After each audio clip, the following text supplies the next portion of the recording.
जालन्यातील भोकरदनमधील अनवा गावामध्ये आरोपीकडून एका व्यक्तीला लोखंडी रॉडनं चटके देऊन मारहाण केल्याची घटना समोर आली आहे। कैलास बोराडे असं मारहाण झालेल्या व्यक्तीचं नाव आहे। जुन्या बादातून आरोपी ही मारहाण केल्याची माहिती आहे। या प्रकरणामध्ये उद्धव बाळासाहेब ठाकरे या पक्षाचा तालुकाध्यक्ष नवनाथ दौड आणि त्याचा भाऊ यांच्या विरोधामध्ये पारद पोलीस ठाण्यामध्ये मारहाणीचा गुन्हा दाखल झालाय।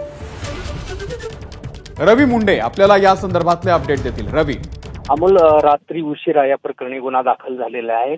काल सदर फिर्यादी ज्याला ही मारहाण झालेली आहे तो आणि आरोपी यांच्यामध्ये काही बाचाबाची झालेली होती। यापूर्वी देखील त्यांच्या जुन्या भांडणाचा वाद आहे।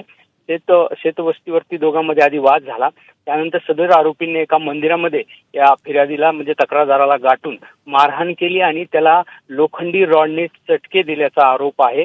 त्या मंदिराजवळच ही सगळी घटना झालेली आहे। भोकरदन तालुक्यातील अनवा गावची ही घटना आहे।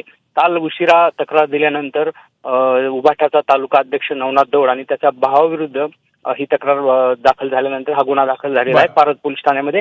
अद्याप आरोपींना अटक झालेली नाही, मात्र ज्या अमानुष पद्धतीने ही मारहाण केलेली आहे त्याबद्दल काही राजकीय त्याच्यामध्ये काही वैर आहे का हे पाहणं देखील महत्वाचं असणार आहे। निश्चित रवी, धन्यवाद दिलेल्या माहितीबद्दल।